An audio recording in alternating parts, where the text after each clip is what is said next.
berbagai narasumber yang menjadi pelaku sejarah dan sekaligus sekarang ini terus mengawal spirit dari Reformasi 98. Reformasi 98 boleh dikatakan adalah sebuah gerakan yang merupakan cetusan jiwa dan batin masyarakat Indonesia. Oleh karena itu, apapun yang menjadi gerakan reformasi selalu menjadi wujud dari keinginan masyarakat dan seluruh masyarakat Indonesia. Saya akan perkenalkan beberapa narasumber yang hadir pada kesempatan ini, yaitu Mardiana Rusli. Sekarang ini Mardiana Rusli adalah Ketua Bawaslu Sulawesi Selatan. Beliau pada zaman tahun 98 adalah aktivis perempuan dan juga pada waktu itu adalah seorang aktivis pers. Dan di sebelahnya ada Bung Hasbi Lodang yang sekarang ini menjadi aktivis dari Persatuan Nasional Aktivis 98, PENA 98. Dan di sebelahnya lagi Bung Akbar Endra. Beliau salah satu penggerak dari gerakan mahasiswa yang dibawa bendera AMPD, Aliansi Mahasiswa Pro Demokrasi. AMPD ini adalah salah satu gerakan mahasiswa yang pada saat itu berinisiatif untuk menyatukan dan membangun konsolidasi, membangun komunikasi dengan seluruh elemen-elemen aktivis di berbagai kampus terutama di Sulawesi Selatan, yang kemudian beberapa teman berangkat ke Jakarta dan kemudian terkonsolidasi seluruh aktivis mahasiswa di Jakarta. Sahabat Akademika UNAS, baik kita akan, saya kira pertama-tama kita akan meminta bagaimana kesaksian Hasbi Lodang sebagai aktivis PENA yang terus konsisten pada hari ini mengawal dari spirit gerakan reformasi 98 yang saya kira beberapa di antaranya yang menjadi kandungan atau perjuangan dari reformasi 98 adalah pembatasan kekuasaan, kemudian memutus duifungsi ABRI, terus kemudian memotong kolusi, korupsi, dan nepotisme, kemudian menjaga negara kesatuan Republik Indonesia, 4 pilar kebangsaan yang menjadi spirit dari perjuangan reformasi 98, termasuk menghilangkan diskriminasi seluruh masyarakat Indonesia berdasarkan suku, agama, gender, warna kulit, dan seterusnya. Indonesia harus dikawal oleh seluruh elemen bangsa ini tanpa diskriminasi, baik dari segi latar belakang. Siapapun yang kemudian bisa tampil menyuarakan aspirasi rakyat di era reformasi adalah suatu keniscayaan bagi seluruh masyarakat Indonesia. Oleh karena itu kita akan mendengarkan bagaimana pengalaman atau perjuangan atau konsistensi aktivis PENA 98 menjaga spirit dari reformasi 98. Oleh karena itu saya persilahkan Hasbi Lodang mengutarakan bagaimana cita-citanya, pikirannya, dan pengalamannya dalam mengawal spirit reformasi 98 hingga hari ini. Silakan.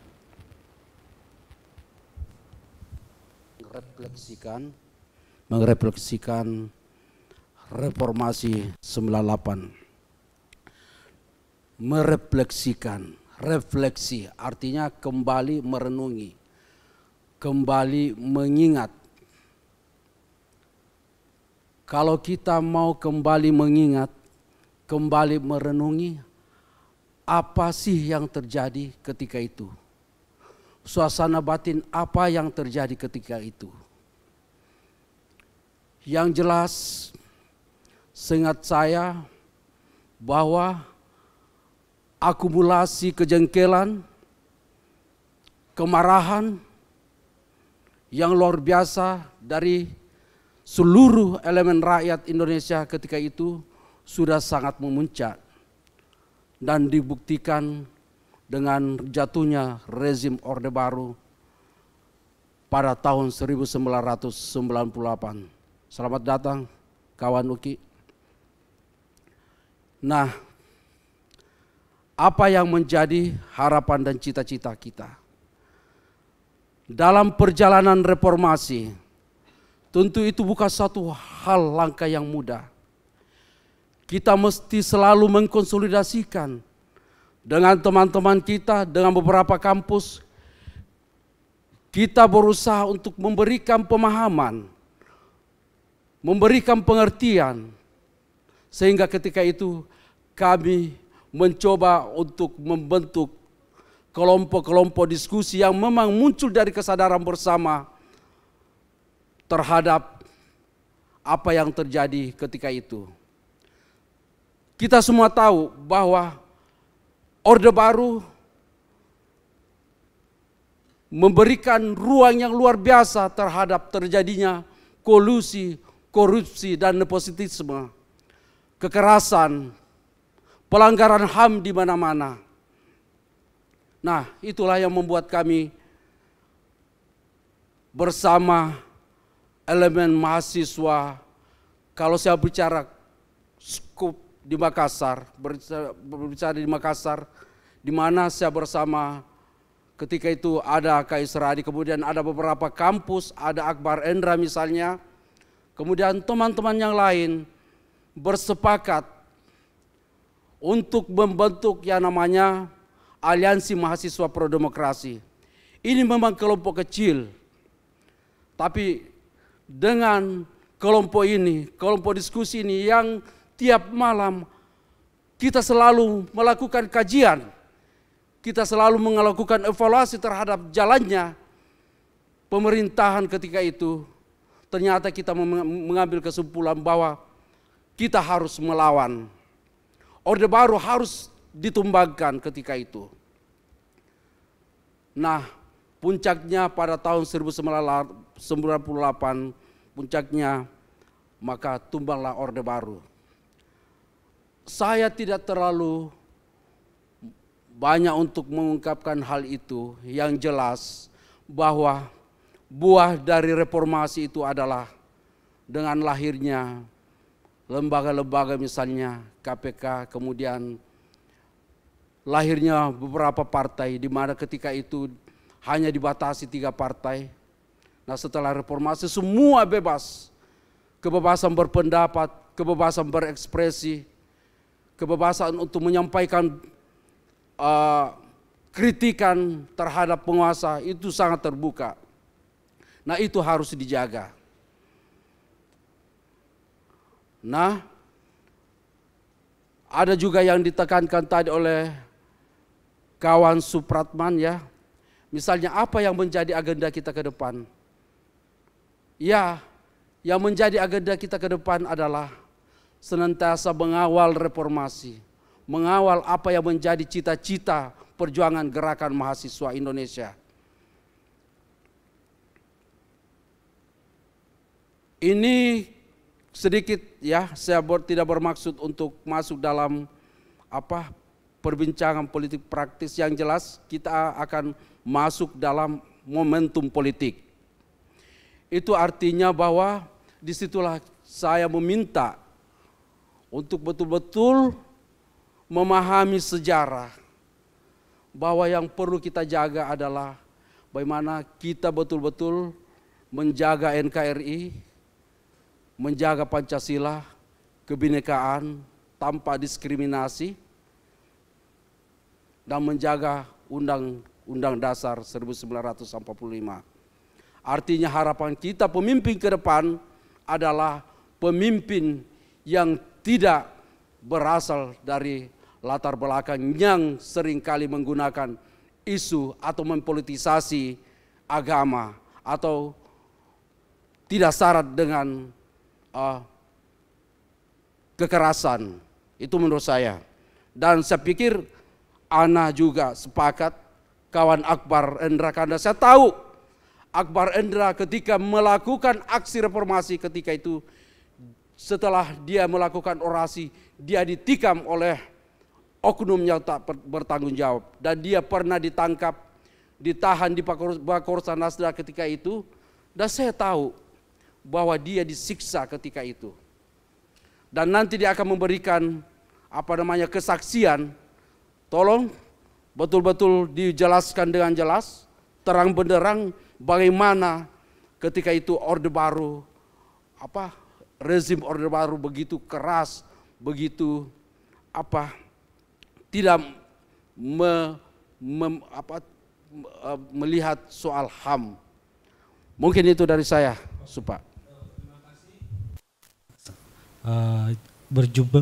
Bersatu dengan media, Ana Rusli sudah punya pengalaman yang panjang terkait pers. Nah, oleh karena itu kita akan meminta pandangan Ana Rusli sebagai aktivis perempuan kala itu, dan juga mungkin bisa dielaborasi peran pers tentunya, karena kita tahu bahwa pers juga adalah pilar demokrasi di samping aktivis kelompok sipil pada waktu itu.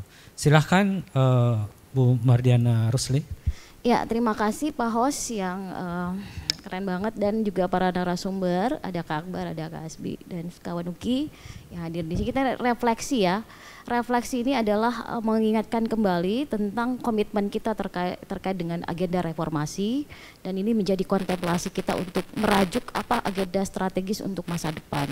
Nah, periode mungkin zaman kita berubah dan berbeda, tapi di periode saya, ketika saya pertama kali masuk kampus, itu tidak semudah yang kita pikirkan. Jadi kebiasaan berakademik, mahasiswa yang sangat tertib dengan akademik, lalu dihadapkan pada jiwa aktivisme, dan tidak banyak perempuan waktu itu kemudian terlibat dalam berbagai kegiatan.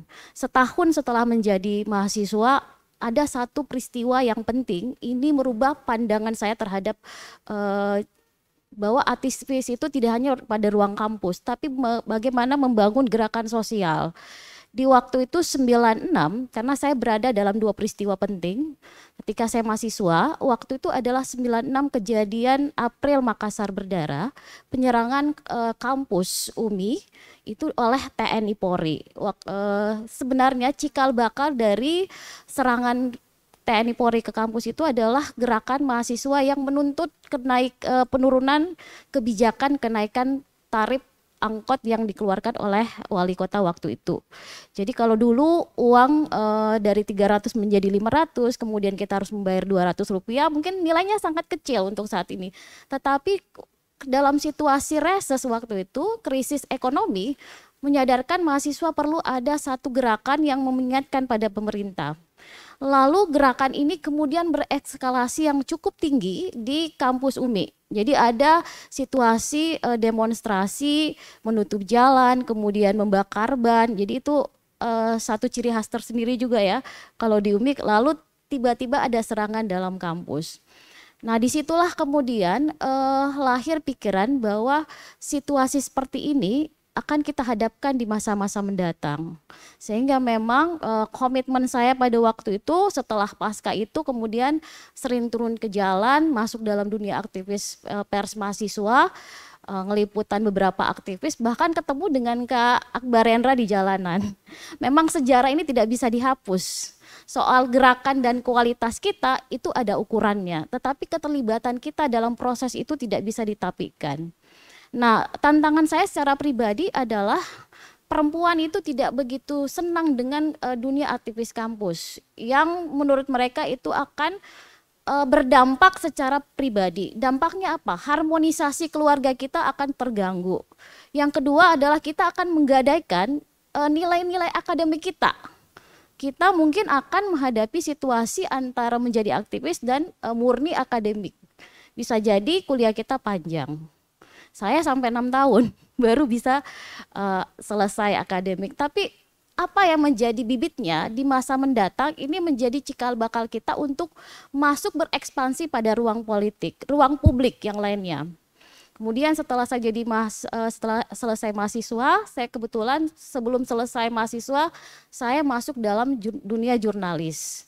Jadi waktu itu sempat di majalah Gama dan memang melihat situasi sosial politik kita itu melahirkan satu keinginan besar untuk terlibat lebih aktif lagi. Masuk menjadi aktivis pers di Aliansi Jurnalis Independen. Di tahun 2005 itu kembali lagi dalam melihat situasi yang sama.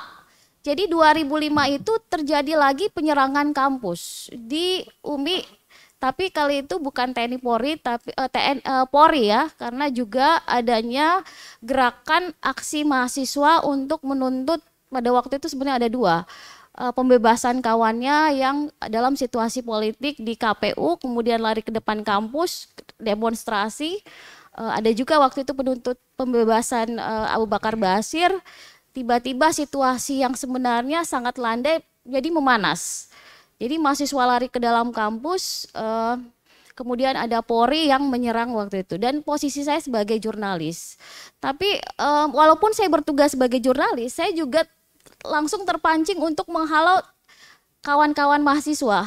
Jangan sampai mereka diserang. Jadi sempat saya tutup pagar waktu itu sendiri dengan Purek 3. Ada teman yang juga ini. Jadi saya bilang ini kebetulan anak-anak ekonomi, adik-adik saya lihat, wah jangan sampai mereka ini kan korban. Ternyata ada serangan dari Polri waktu itu di dalam kampus. Nah, apa yang harus kita lihat dalam situasi ini, message-nya adalah kita tidak hanya menjadi mental akademik, tapi kita juga harus jadi mental mahasiswa pergerakan. Karena ada situasi yang memang menuntut kita sebagai mahasiswa punya tanggung jawab sosial terhadap realitas-realitas, baik realitas sosial, realitas politik, realitas hukum, itu harus kita jemput untuk mengambil peran strategis dalam sejarah kemahasiswaan. Mungkin itu Pak Host. Mantap sekali disampaikan oleh biasa penyampaian dari Ibu Bawaslu kita tentang tanggung jawab sosial sebagai mahasiswa, tidak sekedar menuntut pendidikan di bangku kuliah, tapi juga harus menjemput peran sebagai agent of sosial. Dan selanjutnya, Sobat Akademika UNHAS, kita akan mendengarkan pengalaman Bung Akbar Endra terkait dinamika gerakan kemahasiswaan pada tahun 98. Kita akan mendengarkan pengalaman-pengalaman Bung Akbar bagaimana dinamika mahasiswa pada tahun 98 dalam memperjuangkan reformasi. Silahkan Bung Akbar.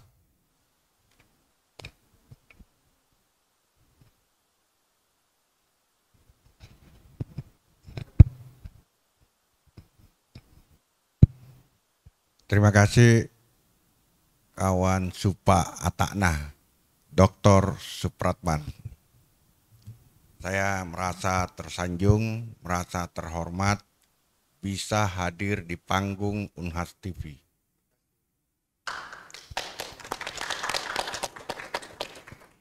Ketika datang ke sini saya merasa sebenarnya tidak pantas untuk bicara di UNHAS TV.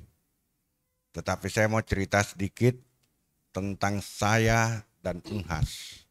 Saya masuk di UNHAS tahun 92, Fakultas Sastra, jurusan Sastra Daerah. Saya kuliah di kampus ini selama 8 tahun. 8 tahun saya di UNHAS. Bahkan lebih banyak siang dan malam selama 8 tahun saya habiskan di UNHAS. Tapi saya gagal jadi mahasiswa.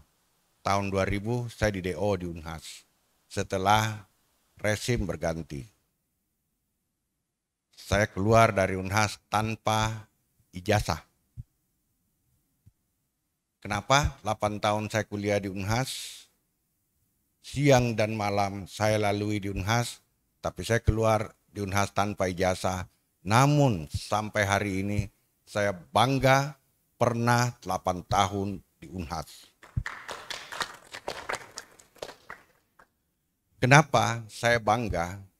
Unhas ini adalah pelopor reformasi di Indonesia. Ini sejarah yang mencatat. Ada 2 masa kejayaan di Unhas. Pertama di masa Prof. Amiruddin. Kedua di masa Prof. Basri Hasanuddin, yaitu di era reformasi. Dan yang ketiga, insya Allah di masa Prof. Jamaluddin Jompa. Tanda-tanda kejayaan Unhas akan kembali mewarnai Indonesia. Ini yang harus saya suarakan, suara hati sebagai bekas mahasiswa yang kuliah selama 8 tahun di Unhas. Bagaimana saya melihat alma mater ini yang sesungguhnya amat saya cintai meskipun saya tidak punya ijazah. Bung Hasbi, kawan Hasbi Lodang, kawan saya Ana, Ketua Bawaslu kita, itu adalah aktivis-aktivis yang punya isi kepala dan punya talenta. Saya adalah saksi sejarah mereka. Bagaimana mereka menyepi dari dunia hedon mahasiswa. Kemudian menghadiri kelompok-kelompok diskusi.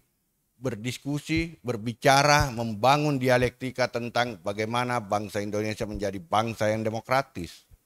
Tadi kawan Hasbi sudah menguraikan bahwa ada suatu masa di mana kalian ini, adik-adik mahasiswa, mungkin masih berbentuk sperma.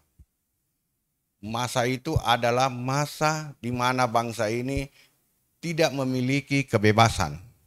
Tidak bebas berbicara, kalau kita mau bersuara kritis tidak boleh masuk kampus. Di Unhas ketika masa itu menghadirkan tokoh-tokoh kritis yang menginginkan terjadinya perubahan. Amin Rais sebelum menjadi bapak reformasi, sebelum menjadi tokoh reformasi, hadir dan datang di kampus Unhas, orasi di depan mahasiswa Unhas. Tidak ada yang melarangnya. Malah dibukakan pintu untuk masuk ke Unhas berbicara tentang agenda reformasi. Juga para guru besar di berbagai perguruan tinggi, UMI, UI belum berbicara tentang bagaimana menurunkan seorang presiden yang berkuasa selama 32 tahun. Di Unhas digelar mimbar bebas di gedung rektorat. Hadir Prof. Matulada, hadir Prof. Muiz, hadir Prof. Burhamsah. Mereka mengatakan Presiden Soeharto yang berkuasa 32 tahun harus turun. Perubahan harus dikerja. Guru besar Unhas membuka ruang kritis, berani tampil di depan, meminta agar presiden yang berkuasa 32 tahun turun dari kekuasaannya. Pada saat itu menyuruh presiden mundur itu sangat luar biasa, butuh nyali yang besar karena taruhannya adalah penjara. Di Unhas ini ada kelompok kecil yang tadi sudah dijelaskan kawan Hasbi sama kawan Ana, yaitu Aliansi Mahasiswa Pro Demokrasi. Saya adalah bagian kecil dari AMPD ini. AMPD didirikan bukan di Unhas, tapi di Universitas Negeri Makassar, dulu namanya IKIP. Diprakarsai oleh alumni Unhas, oleh mahasiswa Unhas. Dr. Isradi Zainal, sekarang Rektor Unibah.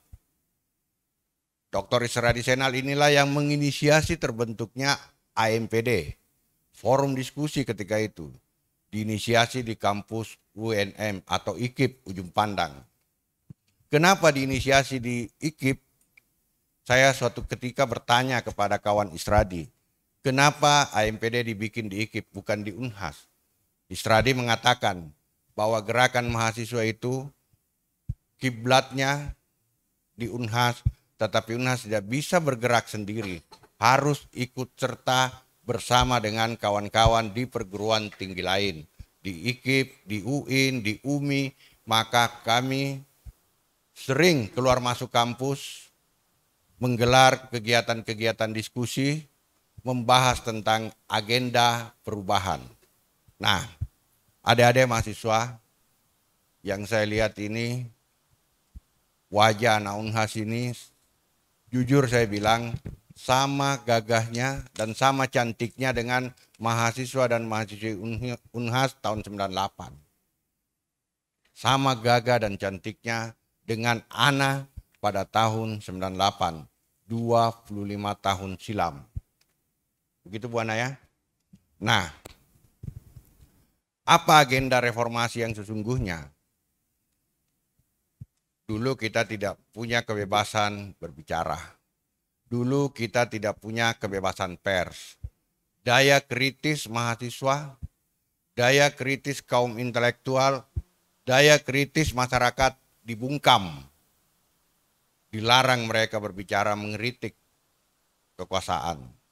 Akhirnya kampus hanya menjadi tempat orang mengejar menyelesaikan SKS dan lebih cepat, lebih baik untuk menyelesaikan kuliah.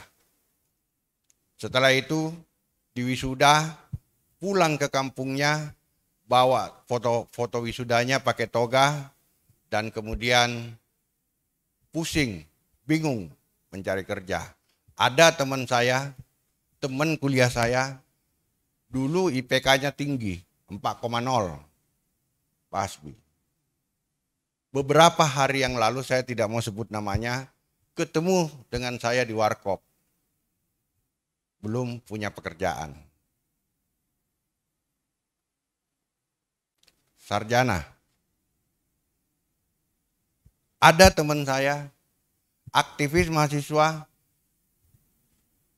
tapi pernah jadi anggota KPU, Sulsel mengurus pemilu yang demokratis. Setelah itu, hari ini menjadi ketua Bawaslu, mengawasi pemilu yang insya Allah diselenggarakan 2024, Ibu Ana. Dan saya bangga bahwa saya punya teman tidur, teman makan, Hasbi Lodang, komisaris. Kita tidak pernah membayangkan bahwa dulu nasib kita akan baik. Tidak.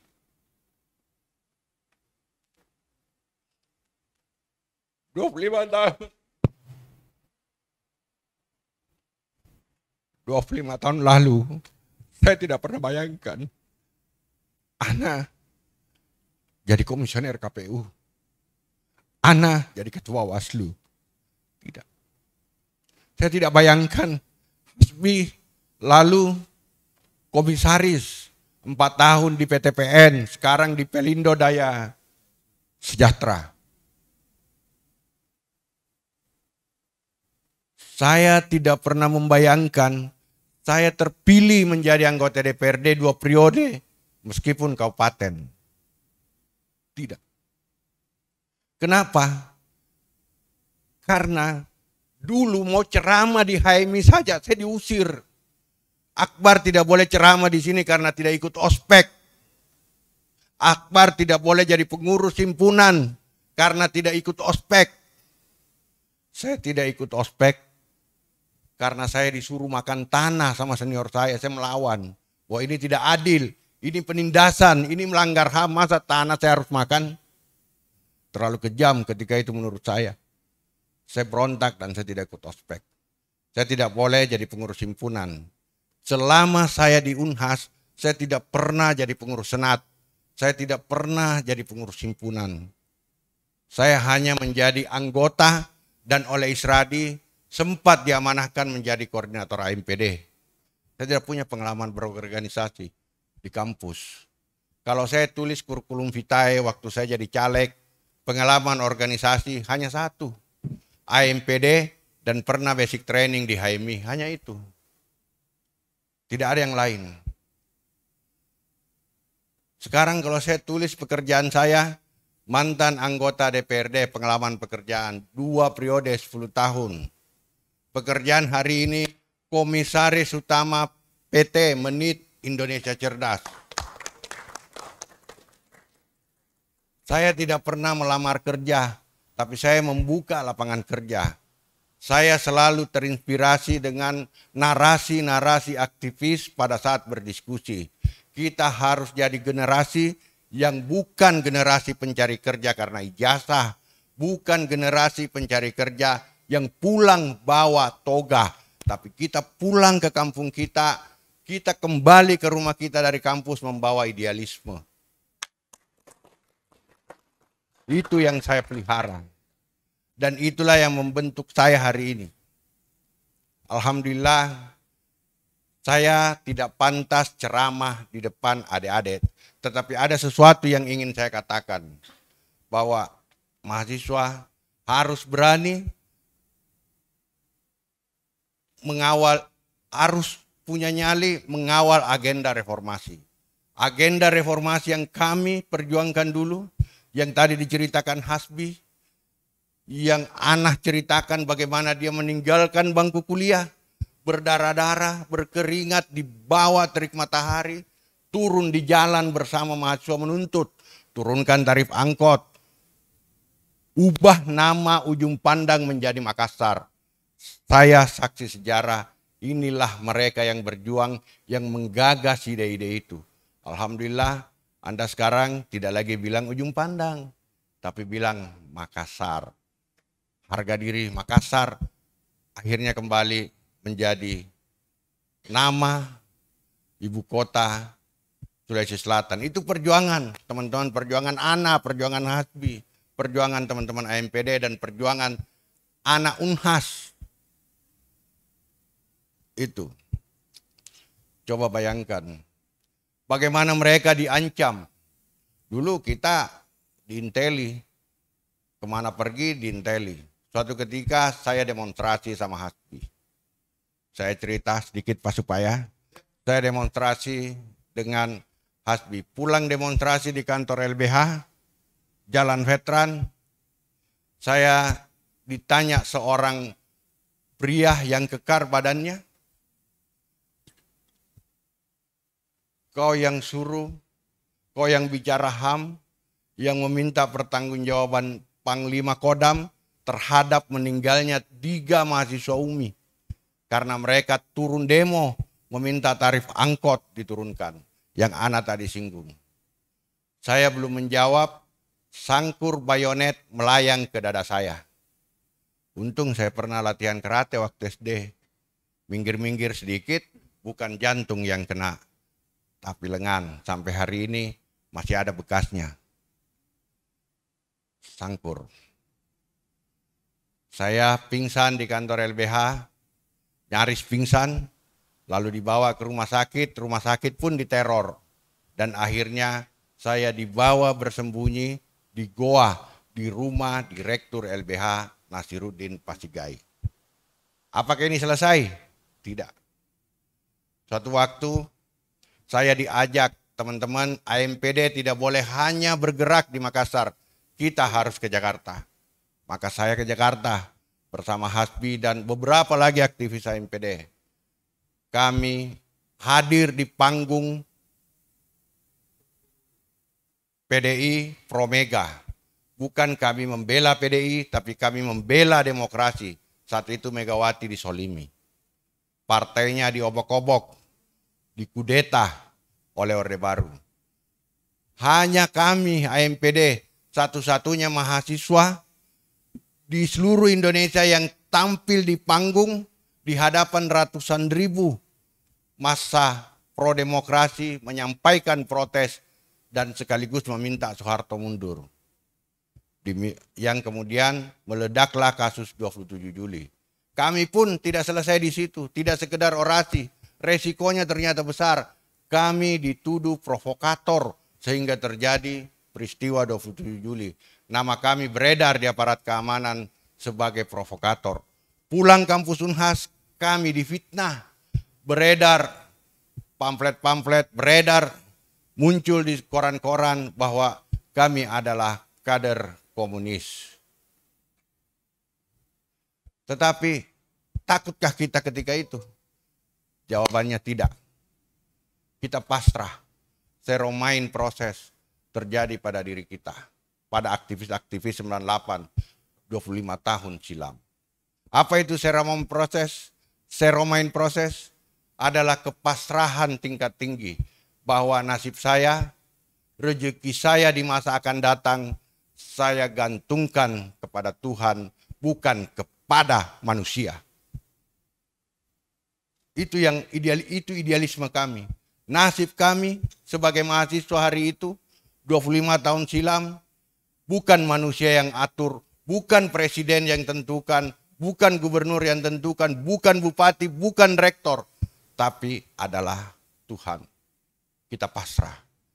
Terjadi hari ini, Hasbi, komisaris, Ana, ketua Bawaslu, saya pernah sukses di pemilu 2 kali, gagal 1 kali.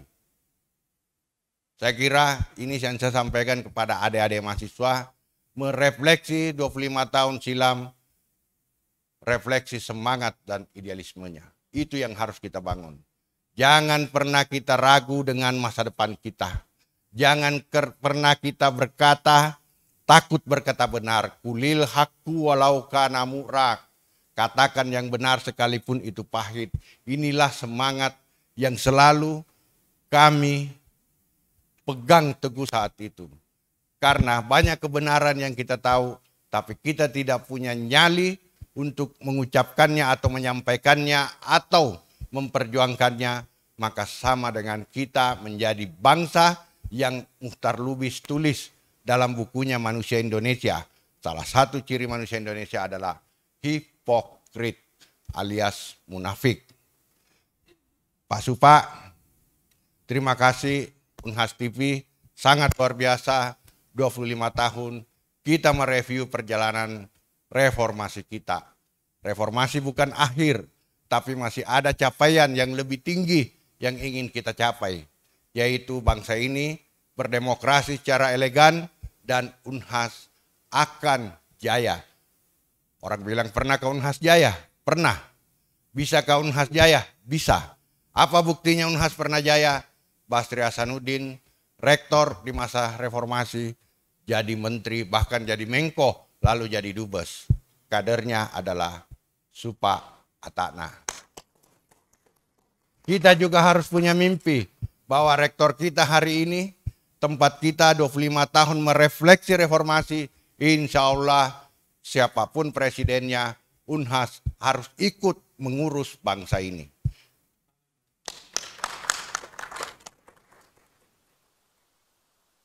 Dan tanda-tanda itu ada.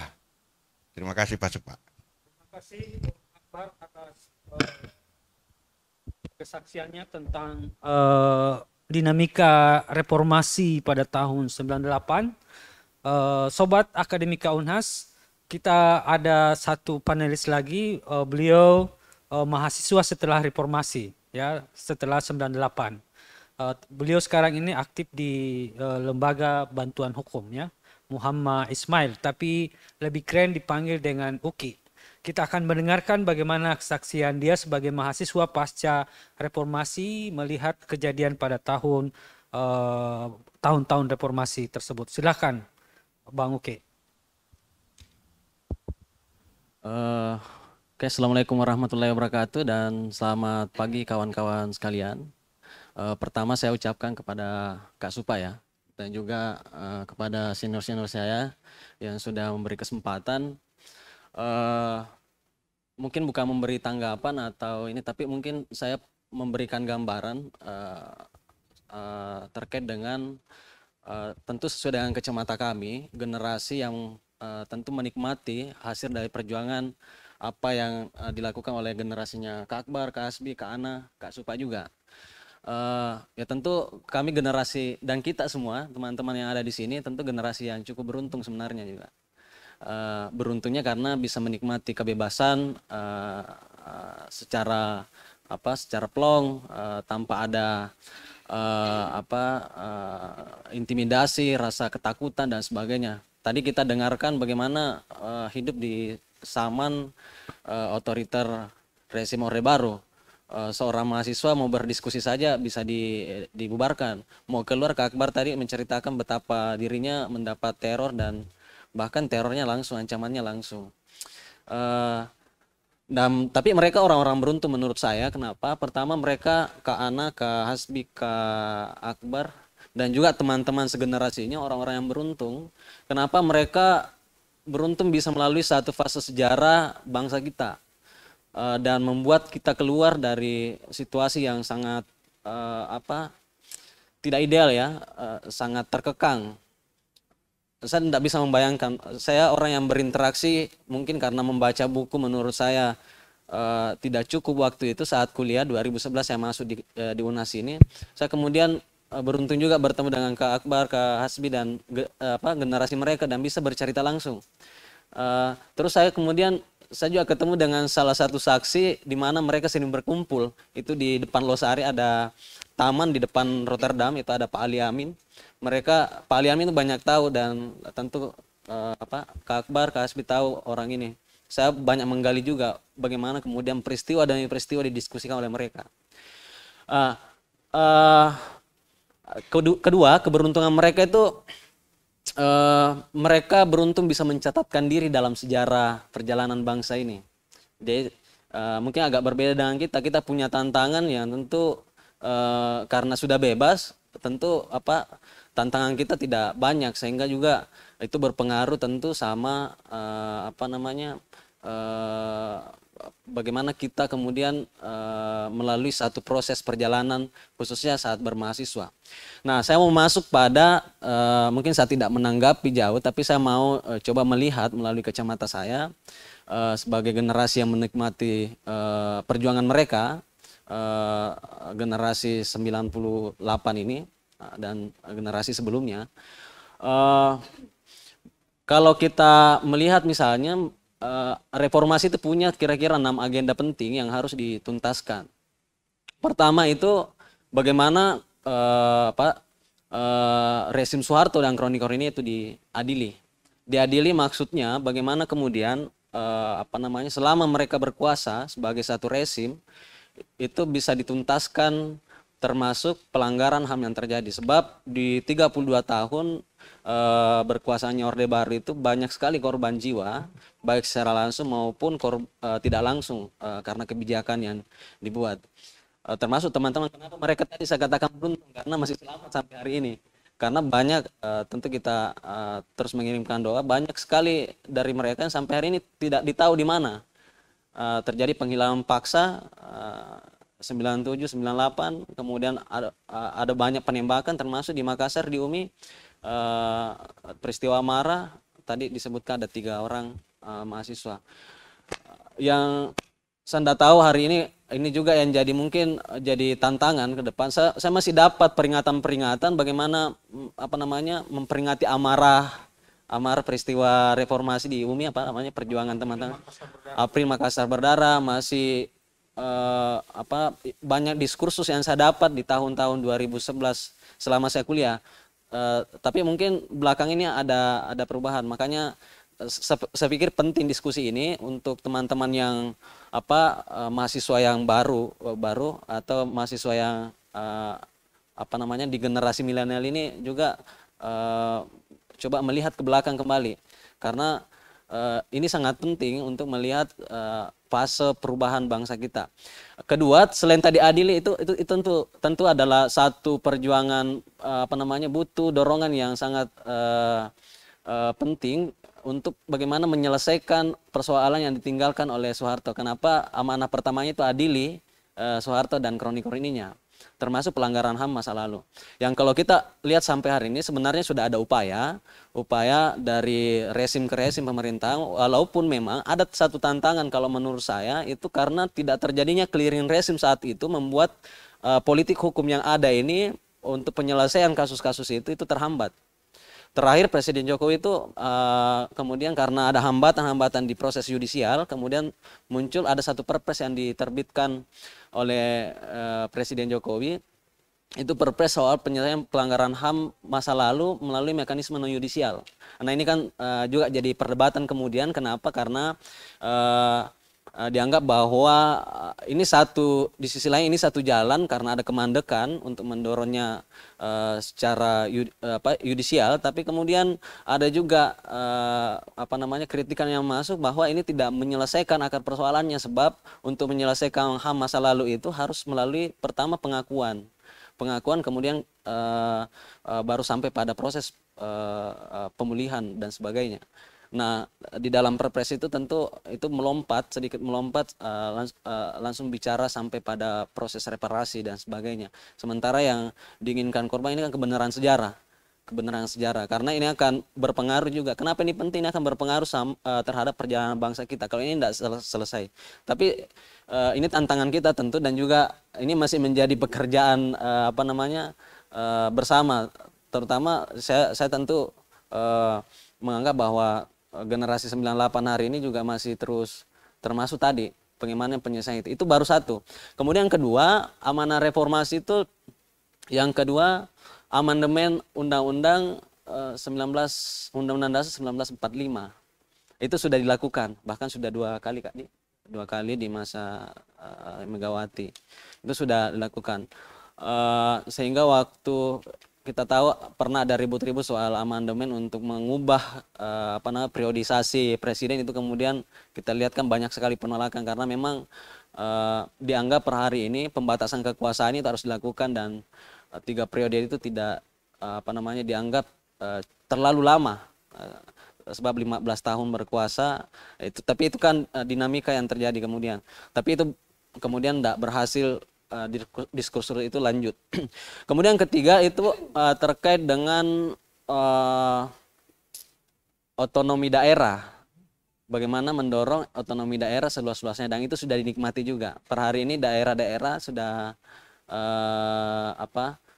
mampu membuat kebijakannya sendiri.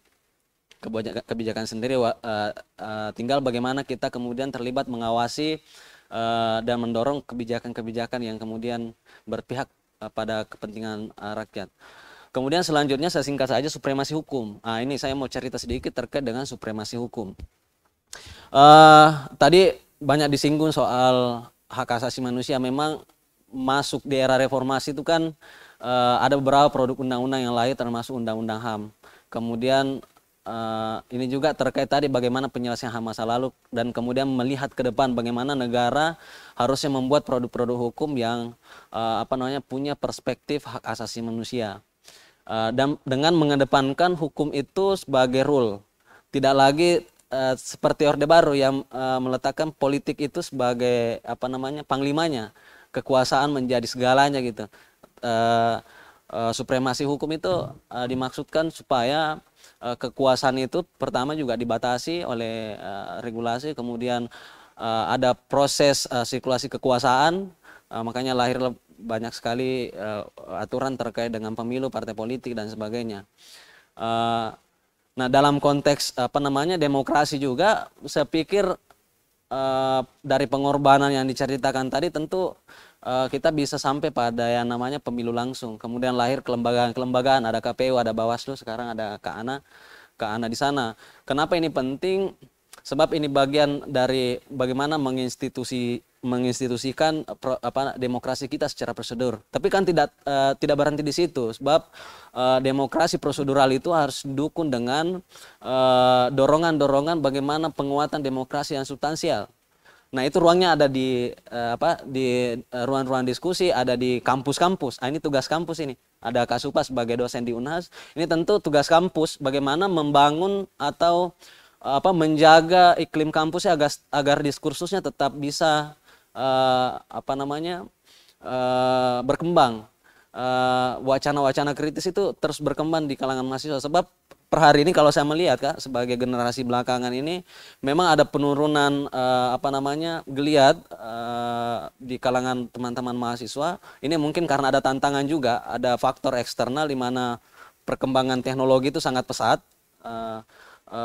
mempengaruhi kita, memindahkan ruang diskursus itu ke ruang yang maya, atau dunia internet gitu.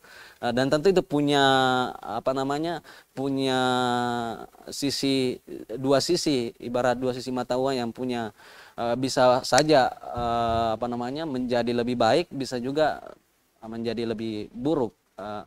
Sehingga ada tantangan sebenarnya membuat keseimbangan apa namanya bangunan diskursusnya. Kemudian tentu juga di level akar rumput di masyarakat itu perlu terus didorong. Makanya termasuk Bawaslu sebenarnya tidak hanya mengawasi peserta pemilu, tapi juga mendorong bagaimana partisipasi publik di dalam proses demokrasi itu terus berjalan di apa namanya di pasca selesai pemilu dan sebelum pemilu dilaksanakan itu terus berjalan. Itu yang penting menurut saya dijaga. Sebab apa yang diceritakan tadi sebenarnya itu bisa sampai pada satu titik kulminasi yang meruntuhkan Soeharto itu karena diskursus itu berjalan, geliat itu berjalan, selain memang karena ada situasi rezim yang sudah tidak solid lagi, yang sudah sangat, dan juga tentu faktor global yang mempengaruhi. Kemudian cuma hari ini karena era digital saya mencatat ada beberapa tantangan sebenarnya. Memang ada ketidaksiapan masyarakat kita juga menghadapi gelombang digitalisasi ini. Di sisi lain ya tentu kami LBH Makassar seringkali mengkritik produk undang-undang itu undang-undang ITE. Yang di sisi lain sebenarnya mungkin ini tantangannya ada di aparat penegak hukum ya. Sebab tahu saya bahwa undang-undang ini dibuat semangat awalnya itu untuk mengawasi transaksi keuangan yang secara digital, tapi kemudian belakangan digunakan untuk banyak sekali mengkriminalisasi orang-orang yang kritik dan sebagainya, dan itu digunakan oleh untuk oknum-oknum untuk kemudian membatasi. Walaupun di sisi lain juga ada perilaku-perilaku misalnya yang itu tadi yang tentu tidak sadar bahwa ada ruang yang berpindah ketika kita bicara ini nih punya tidak lagi menjadi ruang privat. Kalau kita sudah masuk di rumah itu kan sudah ruang publik. Nah, kesadaran itu yang tidak ada. Sehingga itu juga berpengaruh sama demokrasi kita. Termasuk misalnya ketika momen pemilu itu ada tantangan sehingga kita ingat beberapa kira-kira 2 momen terakhir proses kontestasi demokrasi itu kita diriuhkan, disibukkan, bahkan sampai berpengaruh di level bawah. Bagaimana produksi informasi, misinformasi, disinformasi itu diproduksi, sampai bahkan hoax itu diproduksi oleh kelompok-kelompok yang tidak bertanggung jawab dan demi memenangkan ini. Ini jadi tantangan ini. Ini tidak bisa juga diabaikan sebab kita lihat misalnya termasuk di 2019, 2018 itu sangat berpengaruh. Sampai menimbulkan segregasi itu segregasi sosial yang sampai bertahun-tahun baru bisa reda. Kalau sekarang ini sudah agak-agak reda, dan kita harap mungkin ke depan ini juga tantangan penyelenggara tentu bagaimana menjaga agar informasi ini tidak beredar informasi yang memungkinkan menciptakan segregasi itu, apalagi kalau berbasis identitas itu sangat tidak diinginkan. Itu mungkin. Yang ketiga, terus pemberantasan, sesingkat saja, KKN ya, ini amanah penting. Secara kelembagaan sudah ada, tapi ada tantangannya kawan-kawan sekalian. Menurut saya, pertama, KPK itu kan dibuat untuk bisa menjadi kelembagaan yang pertama menyelesaikan tentu kasus-kasus yang terjadi sebelumnya. Kemudian juga karena dianggap Polri pasca lepas dari ABRI itu dianggap masih secara kultur dan institusi itu butuh perbaikan untuk bisa menjadi lembaga penegak hukum yang lebih baik. Sehingga KPK lahir, termasuk kejaksaan, lembaga-lembaga itu perlu direformasi. Dan ini menurut saya per hari ini itu tidak berjalan baik ya. Karena apa? Karena di banyak praktek kasus secara kultur mungkin secara aturan regulasi, kalau kita lihat institusi Polri ini sudah sangat baik, bahkan sudah mengadopsi misalnya nilai-nilai hak asasi manusia di dalam aturan-aturan teknisnya. Tapi kemudian secara kultural ini mesti didorong, termasuk misalnya pendidikan di dalam institusi.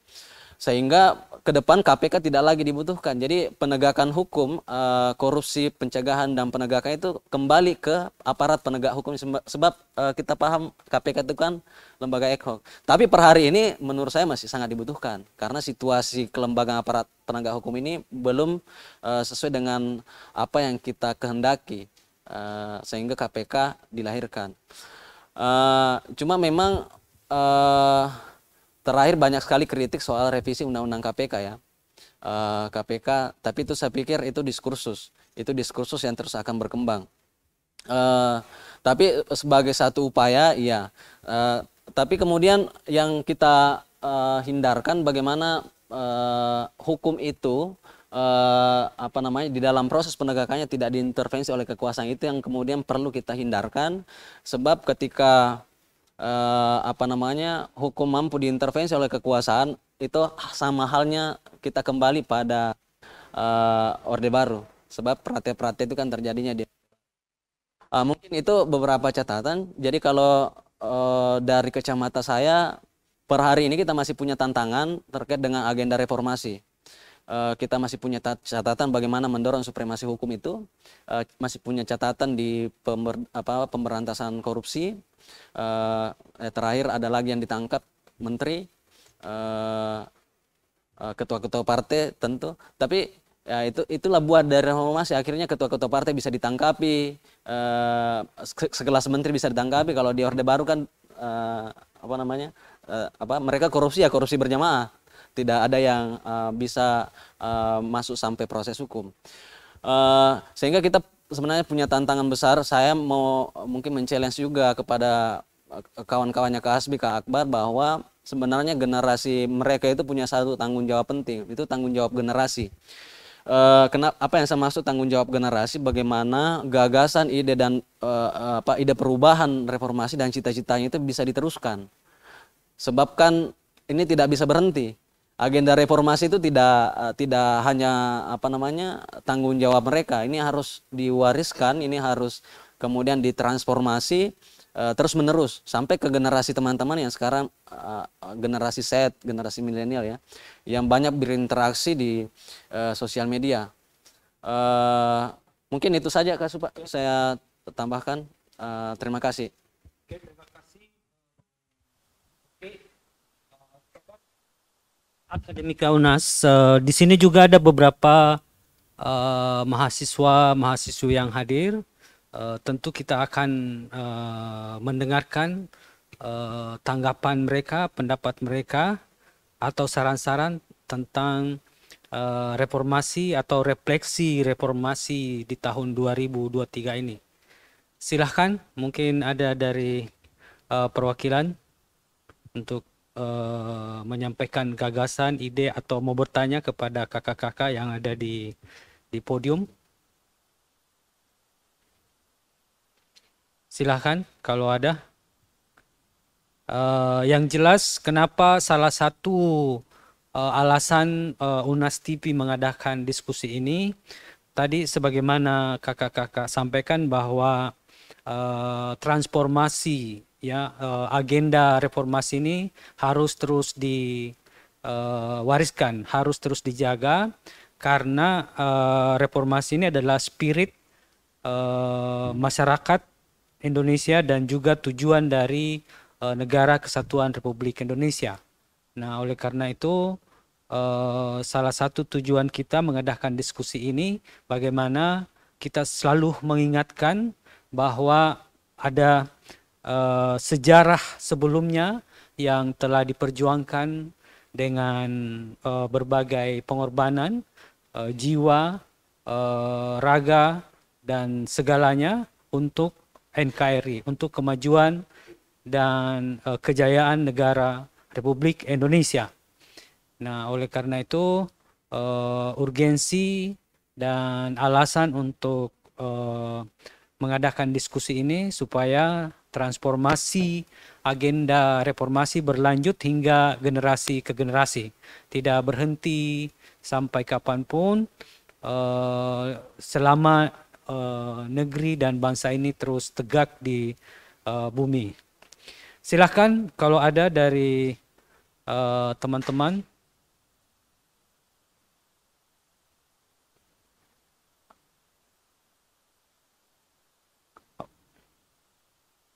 Ya, silahkan tolong di sebut nama, kemudian fakultas apa, angkatan berapa. Silahkan. Baik, bismillahirrahmanirrahim. Assalamualaikum warahmatullahi wabarakatuh. Perkenalkan, saya Suci Zahwa Ramadhani dari Fakultas Ilmu Budaya, Prodi Sastra Arab. Sebelumnya saya tidak ingin menanggapi atau memberi saran, tetapi ingin bertanya. Nah, seperti yang kita ketahui, reformasi merupakan perubahan secara drastis untuk perbaikan. Salah satunya yaitu penghapusan korupsi. Nah, pertanyaan saya, apakah reformasi sampai saat ini telah membawa perubahan yang signifikan dalam pemberantasan korupsi dan penegakan hukum di Indonesia? Sekian dan terima kasih. Wassalamualaikum warahmatullahi wabarakatuh. Baik, terima kasih atas tanggapan pertanyaannya. Ada lagi, kita meminta satu orang lagi, mungkin dari laki-laki ya, silahkan. Silahkan. Kalau atau perempuan juga boleh, nggak apa-apa. Tapi bagusnya sih mewakili masing-masing gender ya.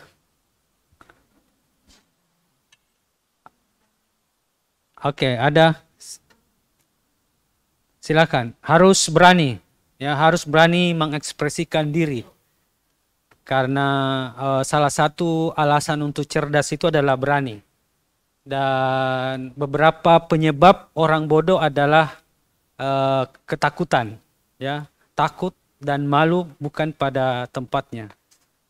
Jadi berani bicara itu juga salah satu cara belajar untuk cerdas. Dan saya kira saya banyak saksikan teman-teman dulu biasa-biasa saja, tapi kemudian dengan dorongan keberanian, terutama tentu saja karena tuntutan ingin belajar bersungguh-sungguh, akhirnya kemudian juga akhirnya pintar dan cerdas. Jadi cerdas itu bisa ditingkatkan, bisa dipelajari. Nah, sehingga yang penting itu adalah dorongan-dorongan untuk selalu maju, ya, berani untuk menyuarakan kebenaran. Nah, untuk itu kalau mau cerdas silahkan bicara. Oke, silahkan. Ada saya lihat bisik-bisik. Berani. Don't be shy, kata orang London. Silakan. Baik, Assalamualaikum warahmatullahi wabarakatuh. Perkenalkan, nama saya Muhammad Kofratul Aiman dari Prodi Sastra Asia Barat. Langsung saja pertanyaannya, bagaimana peran generasi muda dalam mempengaruhi dan mewujudkan perubahan selama 25 tahun reformasi di Indonesia sampai sekarang ini? Itu saja. Oke, terima kasih. Dua aja dulu ya. Baik, untuk penanggap pertama mungkin saya persilahkan dulu Bu Bawaslu Mardiana Rusli untuk menanggapi bagaimana hari ini fenomena korupsi dan ya, saya kira ini adalah memang tantangan pemerintah saat ini bagaimana mendorong pemerintah yang bersih ya. Karena bibit-bibit dari Orde Baru itu masih sangat kuat mengakar, sehingga sistem yang dibuat adalah memperkuat KPK dalam hal untuk pemberantasan korupsi. Di penyelenggara pemilu juga sebenarnya sudah mendesain satu sistem yang dimana para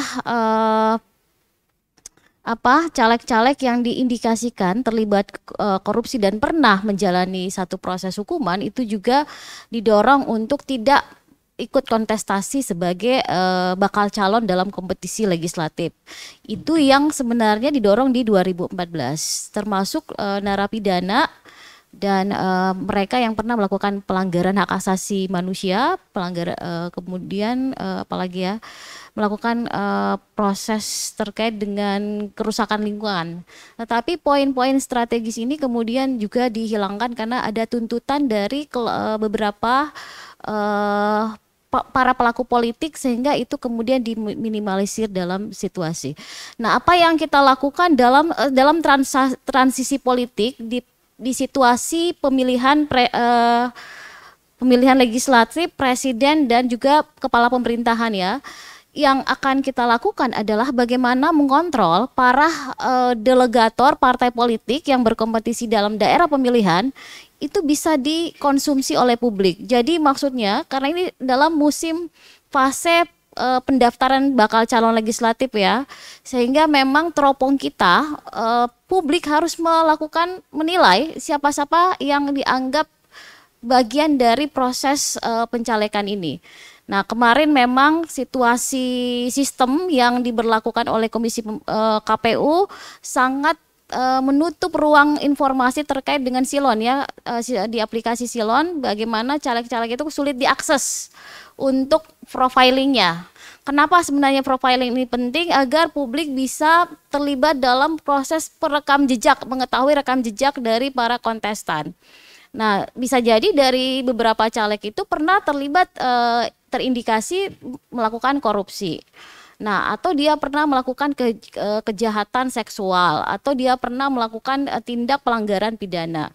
Nah, itulah sebenarnya harapan kita, publik ini ikut melakukan pengawalan. Nah, nanti dalam konteks itulah ketika ada rekam jejak, itu boleh diadukan ke lembaga pengawasan, sehingga memang perlu diinisiasi secara publik, sehingga orang udah tahu, nanti kalau di TPS sudah ketahuan itu. Ini caleg yang cukup tidak bisa dijadikan sebagai mandatori untuk mendorong aspirasi, ada ini yang memang layak. Nah, ini sebenarnya tantangan kita adalah di transaksi politik ini kan sebenarnya dilema para aktivis yang sudah layak untuk masuk dalam kontestasi politik. Sebenarnya tanpa konsolidasi pun kita sudah membelah diri dalam beberapa berdiaspora di beberapa tempat. Misalnya sebagian di antara kami menjadi penyelenggara pemilu. Kemudian sebagian berkontestasi sebagai di partai politik dan legislator. Nah, ini karena kita sedikit sehingga memang untuk melakukan pengaruh terhadap sistem yang sudah jalan ini juga mengalami kegagapan. Harapan kita sebenarnya akan banyak tokoh-tokoh yang baik untuk terlibat dalam ruang politik. Kalau adik-adik sekarang ini dalam momentum politik, kita mendorong politik kaum muda. Maksudnya apa? Anak muda jangan hanya gagap. Mereka harus boleh terlibat dalam peta politik. Beberapa seleksi kali ini untuk penyelenggara ad hoc di tingkat bawah itu dinominasi oleh kelompok anak muda. Jadi gairah berpolitiknya sudah sangat maju, tinggal ini nanti ke depannya tantangannya adalah politik sosialnya harus dikuatkan. Mungkin itu Kak Supa. Terima kasih. Bung Hasbi, bagaimana tanggapan era reformasi ini? Ya, jadi kita bersyukur sekarang ya. Saya tidak bisa membayangkan bagaimana korupsi itu ketika Orde Baru berkuasa. Tidak ada media yang berani untuk memberitakan, tidak ada orang yang berani untuk menunjuk hidung orang yang melakukan korupsi. Sementara di era reformasi pun sekarang, di mana semua orang sudah terbuka untuk melakukan kritik, media begitu luar biasa untuk melakukan kontrol, pemberitaan, ada KPK, kejaksaan, polisi, tapi masih ada yang korupsi. Nah, saya tidak bisa bayangkan ketika Orde Baru, bagaimana penyelewengan korupsi itu terjadi. Mahasiswa sudah kritis semua sekarang. Media sosial sudah luar biasa. Kita artinya kita bertingkah sedikit itu sudah disorot oleh masyarakat. Tapi masih ada yang korupsi. Masih ada yang mau main-main dengan korupsi. Nah, oleh karena itu tugas kita sekarang adalah kita membentuk diri, Bagaimana supaya kita tetap kritis terhadap hal-hal seperti itu. Sekarang kaum generasi Z menguasai teknologi, banyak media, ada TikTok, Facebook, Instagram dan lain sebagainya. Saya pikir walaupun bukan dengan gerakan massa yang masif, tapi dengan menggunakan akun-akun kalian, media sosial kalian untuk melakukan kritikan, itu luar biasa. Dan itu akan berdampak luar biasa terhadap perubahan itu sendiri. Kita kasih contoh misalnya, ada jalan yang rusak di mana baru-baru ini. Itu kan hanya satu orang, TikTokers. Yang kemudian ada anak oknum pejabat yang melakukan kekerasan atau pamer kekayaan, di blow up di media sosial, kemudian saya pikir itu sangat gampang sekarang. Jadi tidak perlu mindset kita, pikiran kita bahwa ketika ada hal yang terjadi, ketika ada pelanggaran begini, harus aksi demonstrasi yang besar-besaran. Mungkin itu jalannya terakhir menurut saya. Tapi sekarang menurut saya masyarakat itu sudah semua sangat cerdas, pintar dan lain sebagainya. Saya pikir dengan pressure melalui media sosial itu akan mempengaruhi. Itu untuk korupsi ya. Kemudian tadi disinggung oleh Ketua Bawaslu soal kontestasi, bahwa ya menurut saya sepakat bahwa orang yang terindikasikan korupsi, orang yang terindikasikan pernah melanggar HAM, saya pikir kita harus menolak untuk menjadi, gimana kita mau jadikan sebagai pemimpin, bagaimana kita mau jadikan sebagai wakil kita di parlemen kalau dia tangannya berdarah, pernah melanggar HAM, atau melakukan politik identitas yang sama sekali bertentangan dengan nilai-nilai demokrasi yang kita perjuangkan selama ini. Mana mungkin, kan seperti itu. Mungkin dari saya, itu saja. Tanggapan saya. Makasih Bang Hasbi. Selanjutnya Bung Akbar Endra, silahkan tanggapannya. Terima kasih kawan Supa Atakna. Korupsi sekarang, korupsi di zaman dulu dan korupsi di sekarang itu punya ruang yang berbeda. Tetapi yang kita mau bahas bahwa agenda reformasi tujuan utamanya adalah pergantian rezim dan pemberantasan KKN. KKN itu kolusi, korupsi, dan nepotisme. Berhasil membangun sistemnya. Sistem politik kita berubah, rezim berganti, dan terbentuk kekuatan hukum untuk memberantas korupsi, yaitu KPK. Di zaman Orde Baru, kita tidak pernah melihat koruptor, menteri, tangannya diborgol, dipakaikan rompi, disuruh menghadap ke dinding, atau dihadapkan di depan kamera wartawan.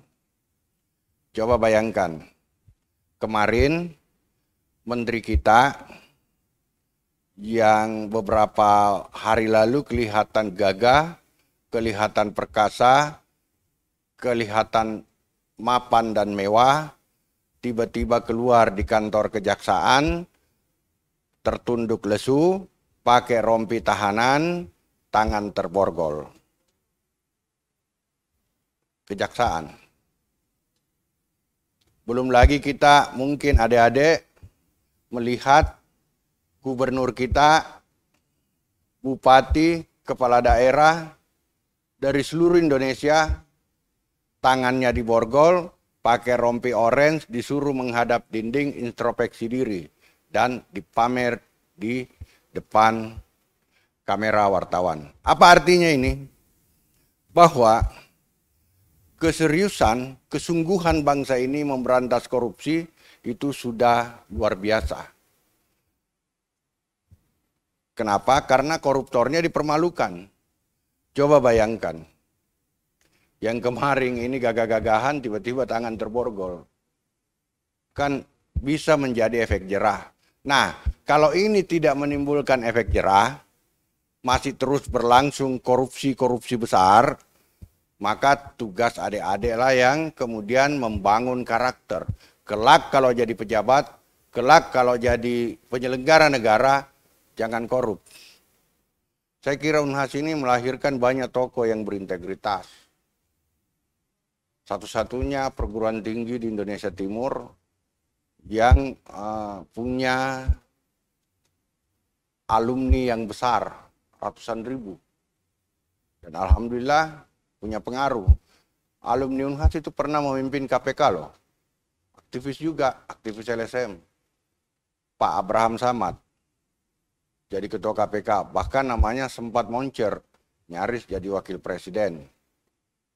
Nah, dan sekarang dianggap tokoh bangsa yang memiliki integritas. Nah, seperti itu yang harus kita contoh ya. Jadi kita jangan pesimis bahwa sekarang ini instrumen negara sudah terbentuk untuk pemberantasan korupsi. Itu adalah buah dari reformasi. Karena tujuan reformasi itu tadi ya pergantian rezim, presiden masa jabatannya dibatasi, dan kemudian memberantas KKN. KKN kolusi, korupsi, dan nepotisme. Sudah kuat, ada KPK, ada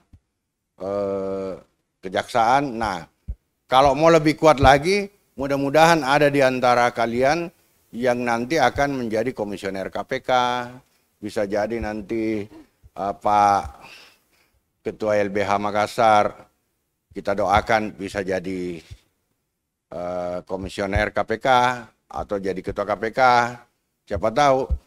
Karena kalau aktivis yang mengelola ini negara, saya rasa dia punya idealisme. Nah sekarang pertanyaannya, apakah aktivis itu tidak korup? Kalau kita lihat jarang-jarang juga sih aktivis 98 yang ditangkap karena korupsi. Ngaku-ngaku aktivis banyak, temannya aktivis banyak. Tapi saya melihat seperti misalnya Bang Adian Napitupulu, Pius Lustri Lanang. Ada berapa? Malah mereka, Bang Pius di BPK, Pak Adian mentalnya, karakternya ketika jadi demonstran di jalan tidak berubah ketika dia jadi anggota DPR. Bahkan dianggap inner circle dari kekuasaan. Tapi dia tetap garang, dia tetap vokal, melawan tirani dan meneriaki korupsi. Nah, ya karakter-karakter aktivis seperti ini saya kira penting untuk dipelihara. Ketika aktivis mendapat ruang mengurus dan mengelola bangsa ini, yang tumbuh adalah idealismenya. Karena memang mereka bertarung, yang diperjuangkan bukan kekuasaan. Kekuasaan yang datang kepada aktivis, tapi yang diperjuangkan adalah idealisme. Ana bertarung menjadi komisioner KPU pada masanya bukan untuk menjadi pejabat, tetapi Ana bertarung di situ, ikut seleksi melalui tahap demi tahap untuk mengawal pemilu yang demokratis. Selesai. Itu yang mendapat tempat, idealismenya. Begitu juga ketika di Bawaslu, dia bertarung untuk mengawal pemilu supaya demokrasi, karena dia mencita-citakan idealismenya bangsa ini menjadi bangsa yang demokratis. Kakanda kita Abraham Samad bertarung masuk KPK, tujuannya bukan untuk berkuasa, tujuannya bukan untuk jadi wakil presiden, tapi tujuannya untuk memberantas korupsi.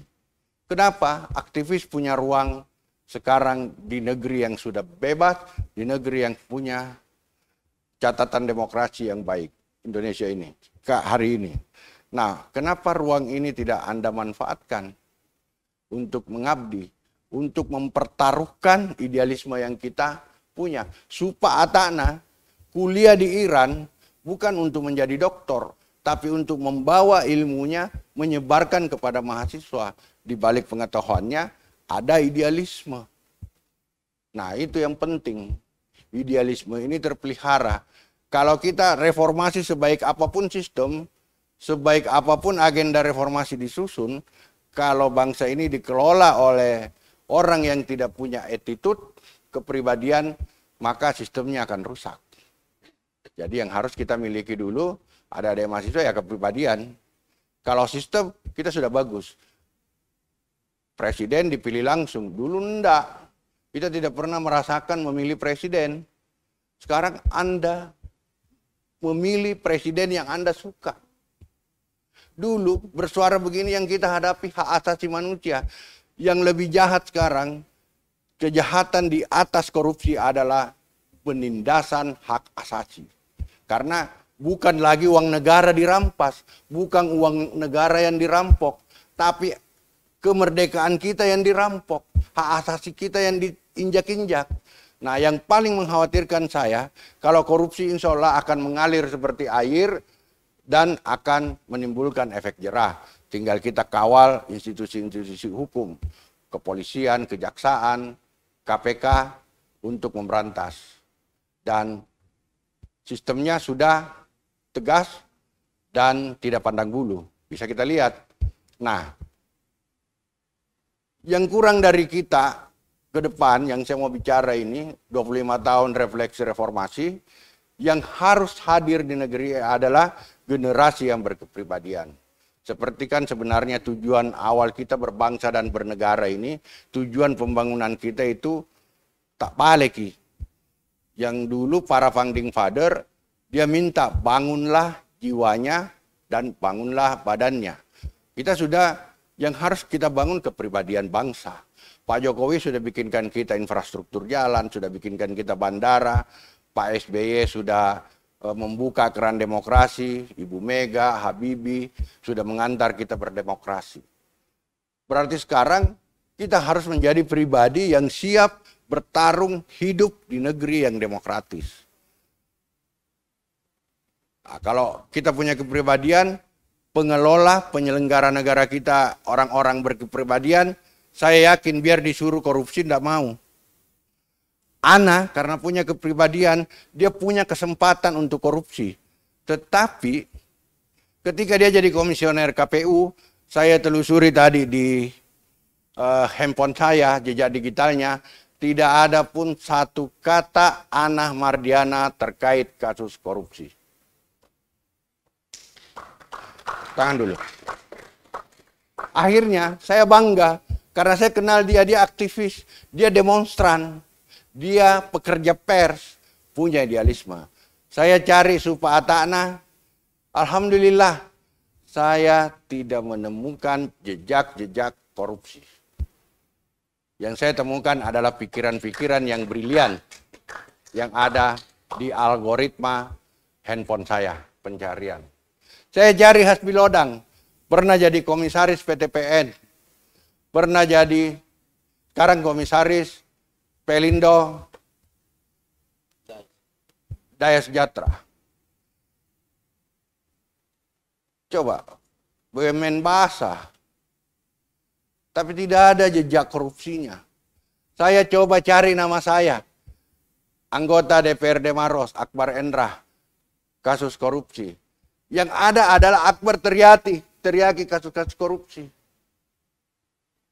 Mudah-mudahan tetap istiqomah. Jangan silau kalau kelak ada yang di antara kita yang mendapat amanah. Nah, saya hanya mau mencontohkan yang ada di depan adik-adik semua.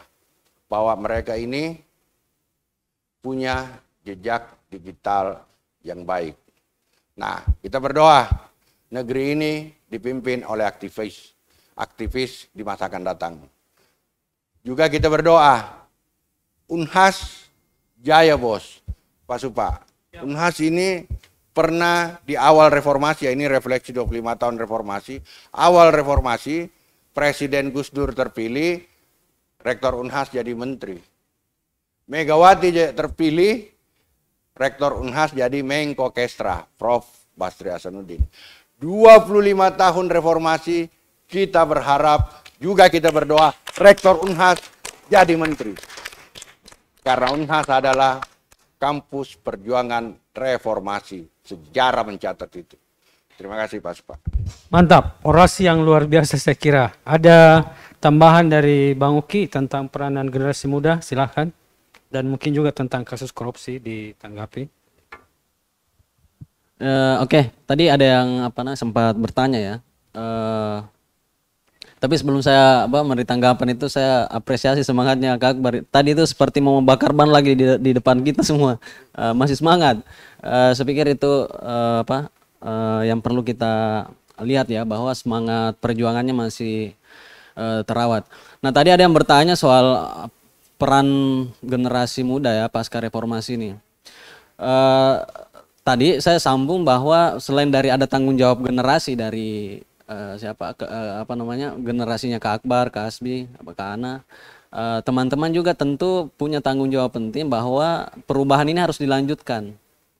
Per hari ini kita ini kan masih dalam fase terus menguji coba demokrasi kita masih terus berjalan, makanya masih biasa disebut sebagai ini masih fase transisi demokrasi, karena memang tadi ada tantangan tidak terjadi clearing rezim, sehingga memang tantangannya juga generasi 98 ini, mereka ingin membuat perubahan, membuat sistem dan masuk ke dalam sistem yang ada, tapi di dalam itu juga masih ada kekuatan lama dan warisan-warisan lama kira-kira. Mereka ya mungkin muda-muda, tapi warisan wataknya itu masih watak lama, itu juga masih terjadi, sehingga memang mesti ada keberlanjutan. Nah, perannya apa yang bisa diambil? Misalnya di mahasiswa tentu ada teman-teman harus mulai sekarang belajar mengorganisir diri, karena dengan hanya berorganisasi lah teman-teman bisa bisa mengembangkan kapasitas selain tentu kewajiban akademik tentu, tapi nilai-nilai apa yang disebutkan tadi Kak Akbar itu membangun karakter, itu bisa didapati dari aktivitas organisasi. Dan juga kalau di Tridharma Perguruan Tinggi ada pengabdian masyarakat, itulah salah satunya juga. Jadi bersentuhan, kalau Soekarno dulu kan bilang turun ke bawah. Apa yang dimaksud turun ke bawah? Itu bagaimana kaum intelektual muda ini bisa melihat langsung realitas penderitaan rakyatnya. Kira-kira begitu. Karena kalangan intelektual kaum muda inilah yang akan ke depan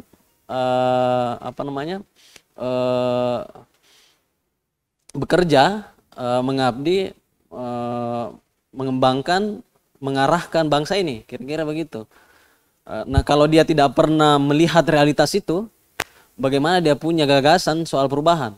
Itu kan juga menjadi pertanyaan. Nah, jangan lihat bahwa sekarang Kak Ana, Kak Akbar, Kak Hasbi, Kak Supa bisa masuk ke dalam institusi formal, bisa memberi pengaruh di dalam situ, itu tidak langsung.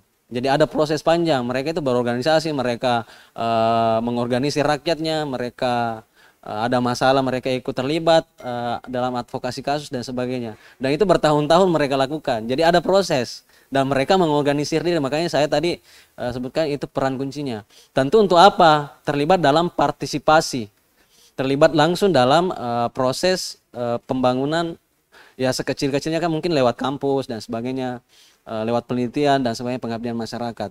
Ya itu peran yang ini. Atau misalnya ya tentu kampus kita harapkan menjadi tidak menjadi Menara Gading, dia menjadi kontrol juga bagi kekuasaan yang ada.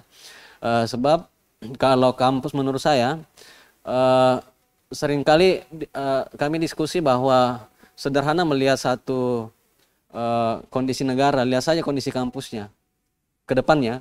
Kalau hari ini kondisi kampus itu stagnan atau tidak terbangun diskursus, tidak terbangun gagasan, ide-ide perubahan, tidak terbuka ruang untuk itu, maka itulah gambaran negara kita ke depan. Sebab yang akan mengelola dan mengerahkan negara ini ke depannya adalah orang-orang yang keluar dari kampus. Begitu. Mungkin itu tambahannya. Soal korupsi, begini, soal penghapusan korupsi itu kan itu memang butuh upaya yang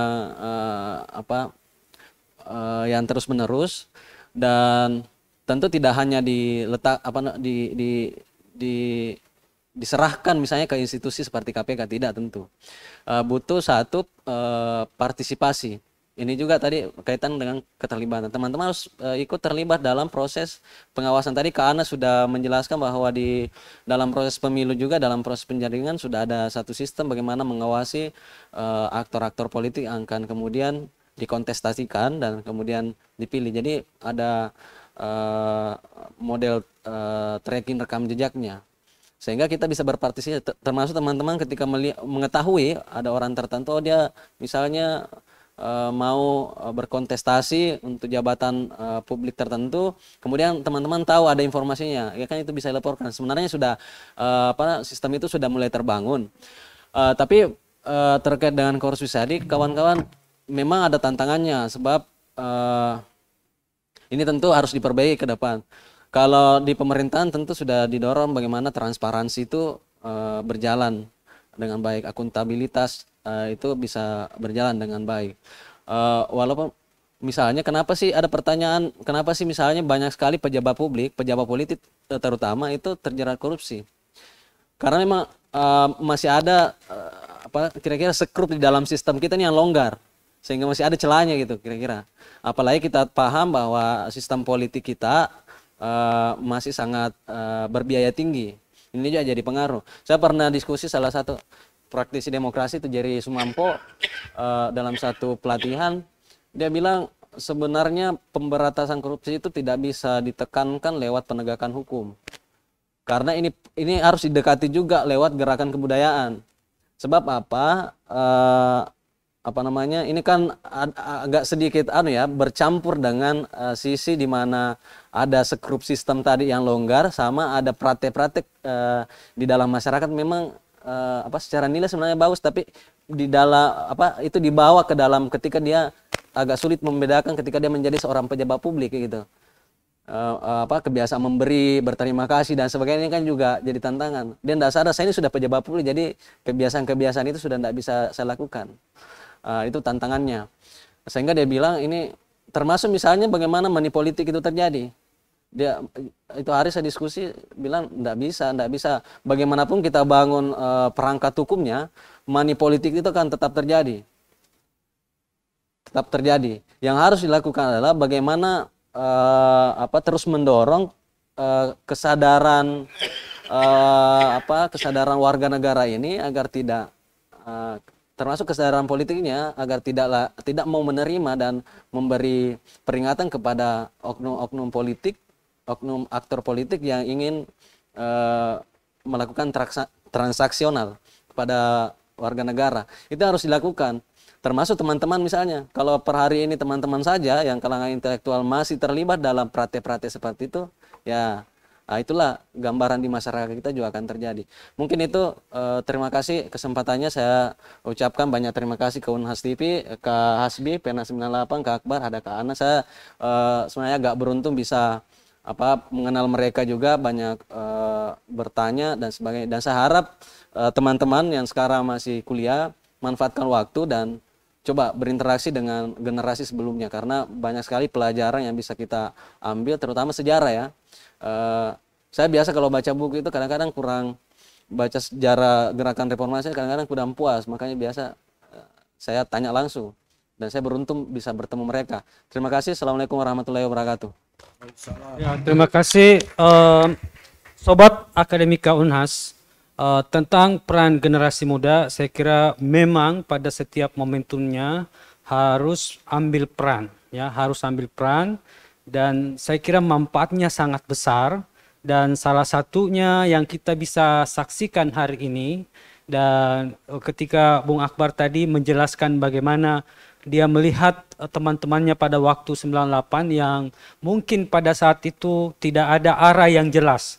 tetapi mereka melakukan perjuangan, melakukan pengorbanan, mengambil peran kebaikan dalam negeri ini yang pada akhirnya punya efek yang sangat besar, punya pengaruh yang sangat menentukan kehidupannya di beberapa tahun kemudian. Yang pada hari ini kita saksikan ada Ana, Mardiana, ada Bung Hasbi, ada Akbar sendiri yang tetap bisa menjalani kehidupan ini dengan spirit idealisme mereka masing-masing.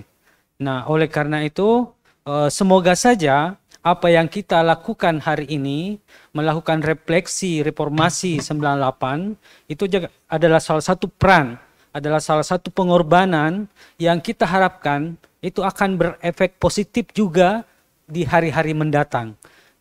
Semoga apa yang kita lakukan hari ini akan berdampak pada negara Kesatuan Republik Indonesia yang sebagaimana pada tahun 98 banyak aktivis-aktivis yang tidak pernah berpikir bahwa pada akhirnya rezim Soeharto akhirnya tumbang itu karena pengorbanan-pengorbanan mereka yang tidak pernah dikalkulasi sedikit pun dari perspektif kekuatan yang dimiliki Soeharto pada waktu itu tidak mungkin jatuh.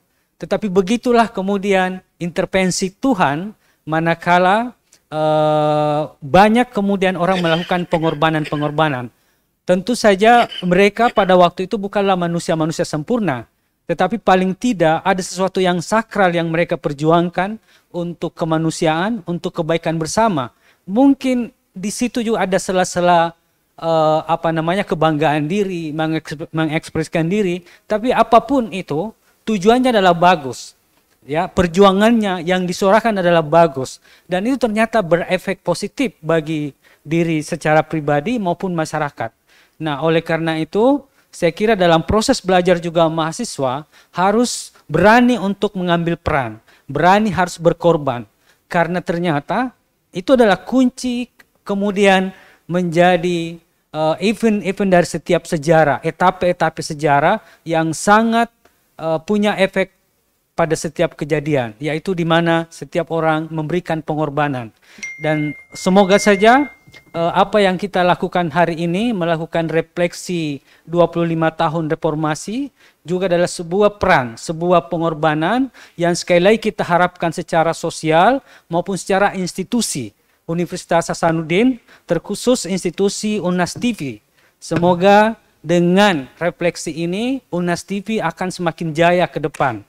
Ya, insya Allah. Cita-cita kita untuk menjadikan Unas TV sebagai TV mengglobal ke dunia, sebagaimana tagline-nya mengedukasi dunia, itu akan terwujud sejajar dengan BBC, CNN, dan lain sebagainya. Sekali lagi, dalam hidup ini kita tidak pernah memikirkan secara kalkulasi positif kejadian-kejadian yang akan datang, tetapi ada kebaikan-kebaikan yang ternyata itu berimplikasi positif.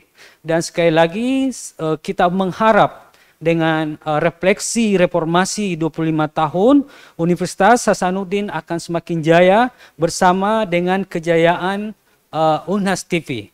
Sekali lagi sebagai host saya berterima kasih kepada Pena 98, Bung Hasbi Lodang, dan Akbar Endra, Mardiana Rusli, Bung Uki, dan mungkin ada closing statement dari Hasbi Lodang, mungkin juga nanti Ana dan Akbar, silakan. Terima kasih. Jadi saya berdiri ya sebagai penghargaan yang luar biasa kepada TV Unhas. Mungkin ini barangkali kerjasama yang pertama ya. Tadi dari Bawaslu juga sudah sampaikan bahwa kita akan mengadakan semacam sosialisasi luar biasa. Dan mudah-mudahan ke depan kita bisa TV Unhas betul-betul menjadi corong buat mahasiswa, buat kampus Unhas, buat Sulawesi Selatan dan Indonesia. Kita sangat berharap dan mudah-mudahan kerjasama bukan hanya sampai di sini, kita akan berlanjut karena memang Kebetulan Supatana juga adalah bagian dari PENA 98 dan tentu kedepannya kita akan mencoba untuk berpikir bersama-sama bagaimana saya pun akan berusaha untuk berpikir bagaimana kita sama-sama untuk memajukan TV Unhas. Terima kasih. Assalamualaikum warahmatullahi wabarakatuh. Bung Akbar, silakan closing statement. Terima kasih kawan Supa Atakna. Jadi Supa ini aktivis AMPD, Ana ini aktivis AMPD, demonstran AMPD. Pada masanya saya banyak belajar jurnalistik sama Ibu Ana. TV Unhas ini adalah TV yang luar biasa. Baru sebulan lebih sudah banyak subscribernya. Sebaiknya seluruh warga Sulawesi Selatan segera subscribe TV Unhas dan kita nonton konten-konten dan berita di Unhas. Kenapa saya nonton TV Unhas ini, Pak Supa? Saya merasa mahasiswa. Dan karena saya merasa mahasiswa, jujur di usia saya 50 tahun, saya merasa usia saya 25 tahun. Begitu Pak Supa, energinya TV Unhas. Terima kasih. Makasih. Silakan Bu Ana, closing statement. Ya, saya berterima kasih diundang. Ini menjadi ruang dialektika intelektual. Semoga terus terjahit dalam beberapa kegiatan ya kerjasamanya. Ketika saya aktif jadi aktivis kampus, pesannya adalah tak ada air mata dalam perjuangan. Itu pantang bagi aktivis. Pesan yang harus kita ingat, Bung Karno pernah berkata, jangan ini bukan aku mencoba, tapi aku bisa. Jangan pikirkan kegagalan. Itu adalah pelajaran penting dari kita semua. Luar biasa. Terima kasih. Ya, sekali lagi hari ini Unhas TV membuat sejarah bahwa refleksi reformasi 25 tahun yang pertama mengadakan diskusi di tanah air di Indonesia Timur adalah Unhas dan di studio utama Unhas TV. Tepuk tangan untuk Unhas TV.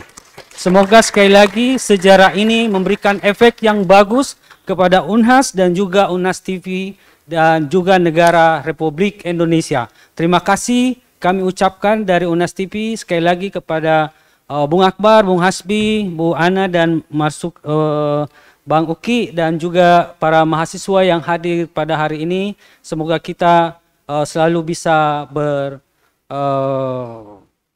bersatu ya, saling mendukung untuk kesuksesan kita bersama. Dan sekali lagi semoga kerjasama Bawaslu terus PENA 98 terus berjalan. Sekali lagi terima kasih. Wabillahi taufiq wal hidayah. Assalamualaikum warahmatullahi wabarakatuh.